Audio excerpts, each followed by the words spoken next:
Hello friends and welcome to episode 15 of InsurTech Talk by InsurTechLA. My name is Gilad Shai, and in this episode I had a very interesting conversation about cybersecurity with Avi Bartov, the CEO and co-founder of GamaSec.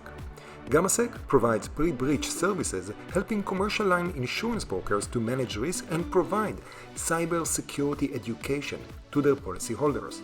Please join my conversation with Avi Bartov.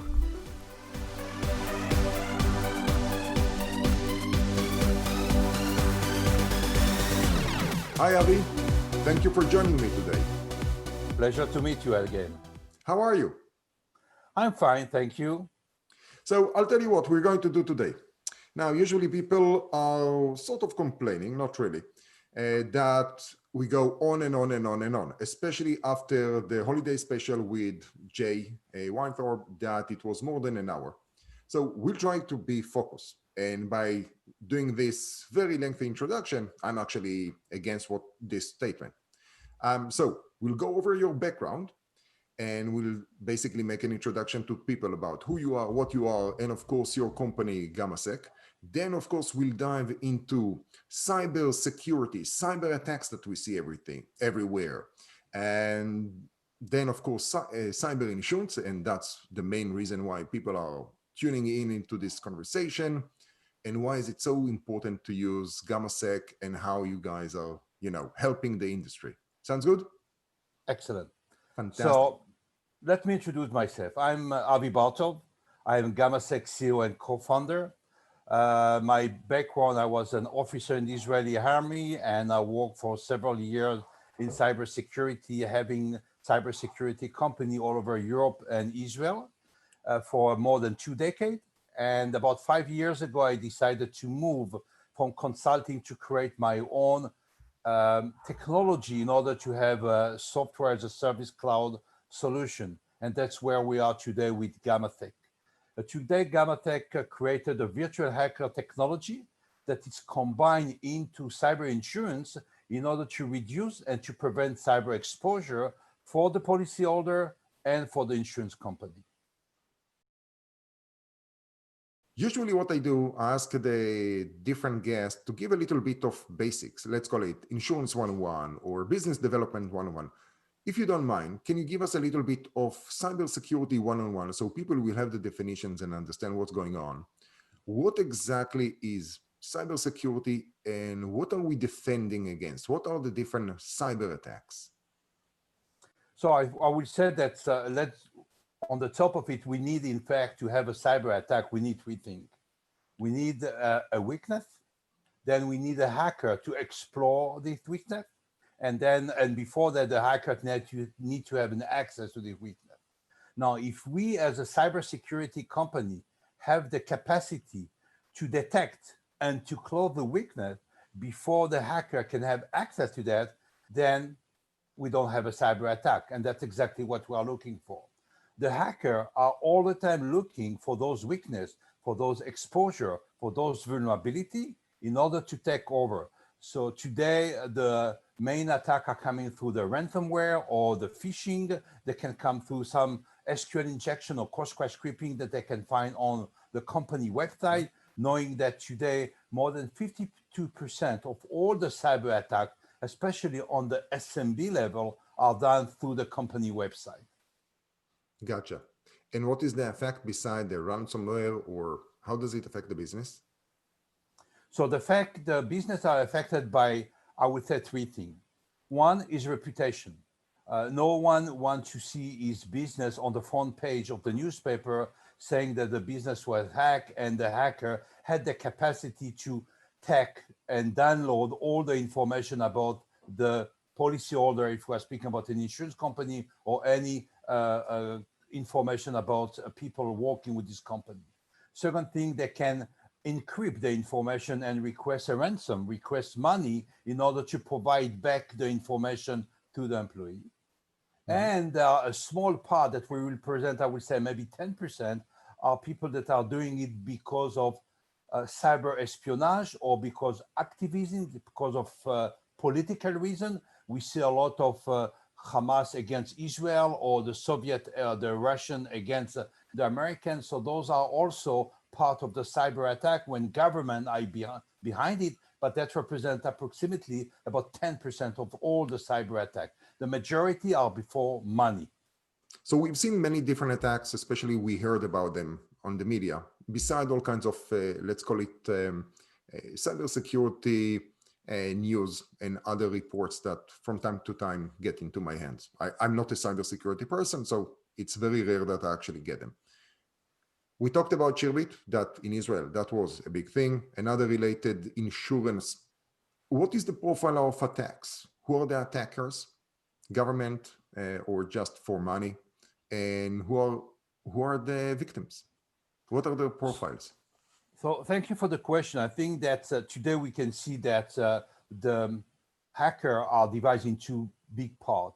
80%, 85% of the hacker are doing it for money.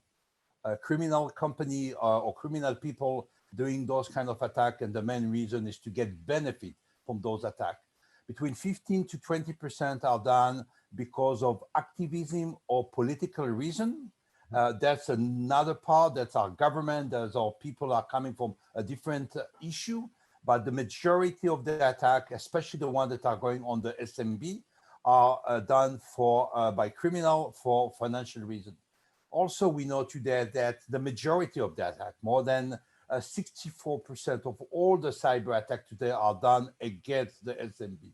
Those are not doing the front page of the newspaper because nobody care or nobody know about those companies, and we know only about the big names, but the majority of the attack are done against those the SMB for two main reasons: lack of personnel and lack of budget.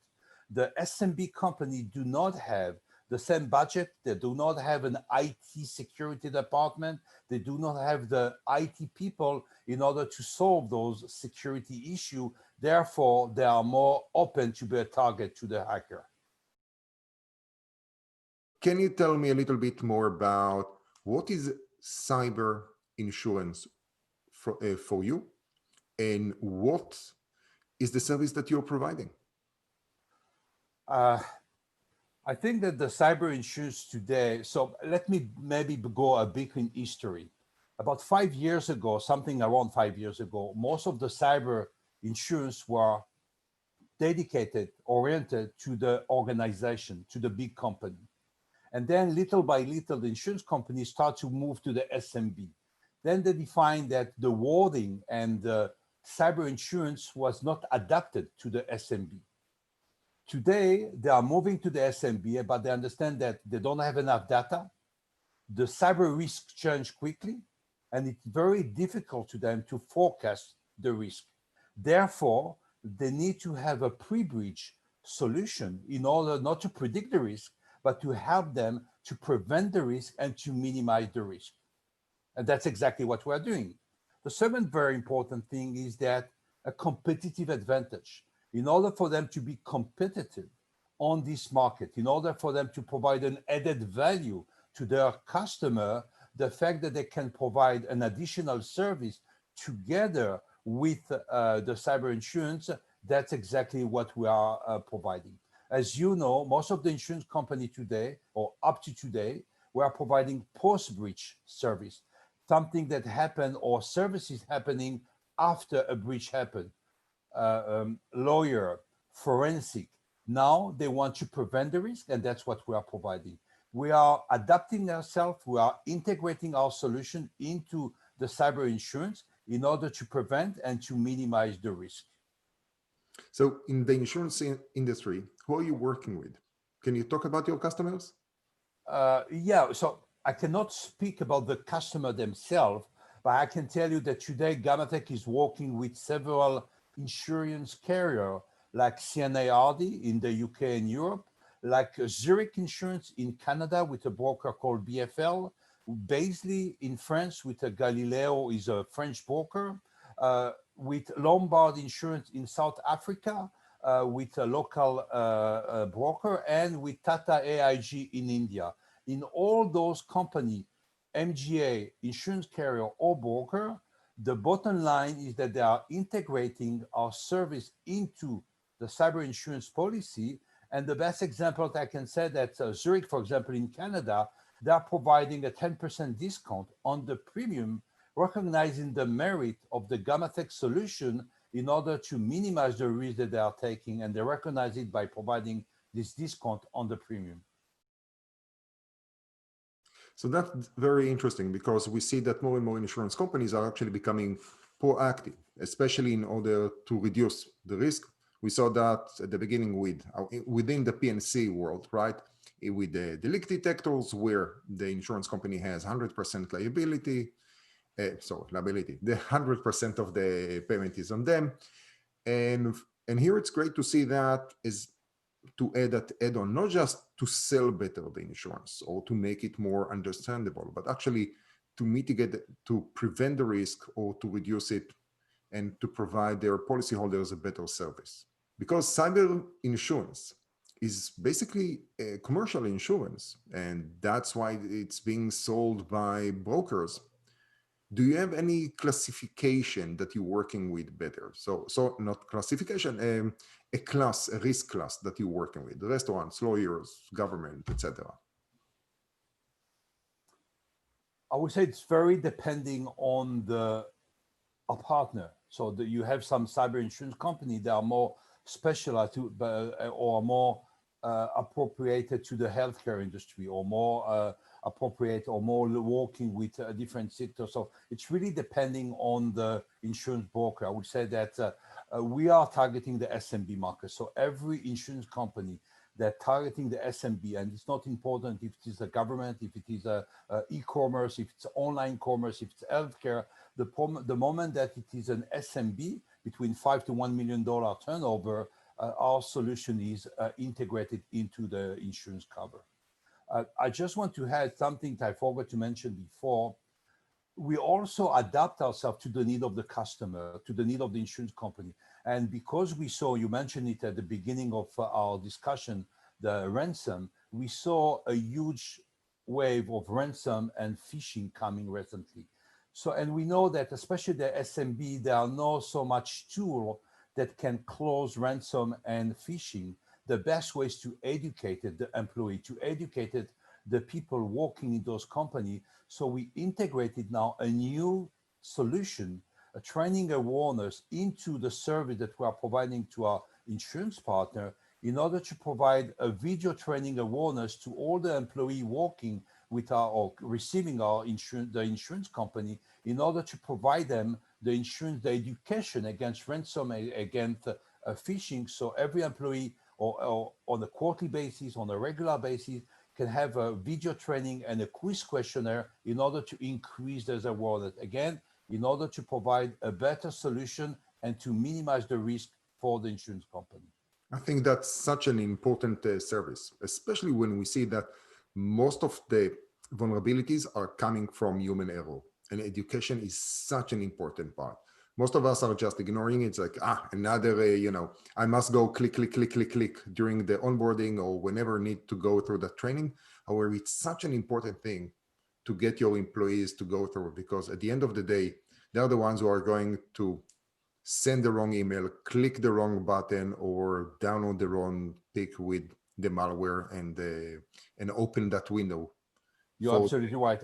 You're 100% right, especially the SMB. As I said before, lack of personnel, lack of budget. They don't have the mentality of having a quarterly basis or every employee that come to the company to pass a training session in order to be aware about the potential cyber risk. And by providing them this solution as part of their insurance cover as a free service provided by GamaSec to them, that definitely increase the awareness and their capacity to manage those cyber risks. So as you can see, I had to put my hoodie on, first of all, because I realized that my shirt is too wrinkled, and I apologize for that. And the second, I really wanted to make this very, very poor joke of putting the hoodie on my head and ask, am I now a hacker or not? Which is, no. Well, it's a very silly joke. Usually in the movies, we see a guy sits alone in the dark with a hoodie, and that's a hacker. who are hackers? How one becomes a hacker? I would say there are two population of hackers that are doing it for criminal reason. You have indeed those wise guys that are playing and sending thousands and thousands of attack on the web, like going fishing, and they are looking for a result. And if something will come, they will try to go more and more in order to see what are the advantage they can take. That will represent, I would say, 25–30% of the hackers that are doing it for criminal reason. The main majority are criminal. Exactly as the thief that are going to enter your apartment to steal something, those are criminal organizations that are using a hacker on a payroll in order to do those kind of attack and to get benefit. Criminal organizations are behind those people that are taking advantage of the cyber attack for criminal and for money, for financial reason. So we touch a little bit about your customers. Can you give us a little bit of a better profile, how they benefit your services? What's the difference when you're working with a big brokerage versus when you're working with a carrier? Okay, so. And, you know, let me add another thing, because usually when the agent, the underwriter, or whoever is actually selling that service, although sometimes it's just a link to go back to your service, people don't understand what cybersecurity is, right? So how do you simplify that report so let's call it the average Joe can actually digest and understand what's going on with their business? So I thank you for this question. I think that's a very important question, and that's maybe the 20 year of doing cybersecurity consulting help us to understand that in fact there are two readers in a report: management and the IT department. And if you are providing a two IT security mind report, the management cannot understand it, or the contrary, will not help the IT department. So all the GamaSec reporting are from day one dedicated to two different users. The executive summary for the management, very visual, that will provide the management only by looking at the two first page. What are my risks? What are the consequences of my risk? And what I need to do. Very quickly, 2 pages with image for them to understand the risk and the problem. And then we are taking every one of the finding vulnerability in detail, providing the description of the vulnerability, where the vulnerability was found, what are the consequences and the recommendation, and that's for the technical part. So indeed, those reports are divided into parts. So that's regarding the report. Regarding the audience, I think that another thing that we are providing, or an added value that we are providing to the insurance world, is intelligent data and a risk score. What I mean by that, we have a lot of information. Insurance companies like numbers, they like the statistics, they like to know what happened with their, and because the cyber attack is something that happened only 2, 3, 5, 10 years ago, they don't have enough data. So we can provide them on their portfolio, how many customers from each industry have high vulnerability, medium vulnerability, which one of them are closing the vulnerability very quickly, which one of them are not doing anything, which one are doing the training session, which one are taking long time to move or to do something. And that we can provide by industry and by company. So for them, at the end of the day, they can have more intelligent data on their portfolio to understand the risk and to provide more information for the underwriting department to classify and to provide the right amount of premium adapted to their customers. I love it. Now, before we finish, I'll ask you what I ask every one of my guests. Can you give us a recommendation of a book or a TV show, a movie that, you know, while we are sitting in quarantine, we can enjoy? And when I talk about the book, and that's very important, it can be anything. It doesn't need to be, oh my God, this book just changed my world. It can be, I read it and it was very interesting for the past week. So I will give you 2 books if I can. The first one is the last book of Dan Brown. I think that the name of the book is Origin. And this book, and to look at the similitude, speaking about the fact that there are too much people on Earth, and they find a virus in order to do something, in order to minimize the quantity of people in the world, because they understand that in another 10 years, they will not have enough food. So they need to minimize the quantity of people in the world. And some scientists create a virus in order to do something. I will not say what they do, but this is the Dan Brown book that was published about 2 years ago, very funny regarding the similitude. The second Just book, no spoiler alerts. no. The second book is a book that's called "We Do Not Have All the Time Caviar." That's a German writer speaking about a German spy during the Second War that worked for the British M5, for the German equivalent, for the French one. And each time that he's doing something, he's also doing some cooking and providing the recipe of all the cooking that he's doing before he's going and doing all kind of things. So it's a very amusing book about the Second War agent during the Secret Service, combined with a lot of very interesting cooking recipes. So it's an espionage and a recipe and a cooking book Exactly. all together. Exactly. Love it. Love it. Avi, thank you very, very much for joining me today. If anyone needs to reach out to you, how can they do that? So they can send us an email to a.bartov, B-A-R-T-O-V, at GamaSec, GAMASEC.com, a.bartov at gamasec.com, or they can contact you, and I'm sure that you will be able to send us these comments. It will be my pleasure. Thank you very much for joining me. Have an amazing rest of your week. Thank you very much, and all the best for this coming year 2021, that I hope will be better for everyone. And stay safe. We all hope so.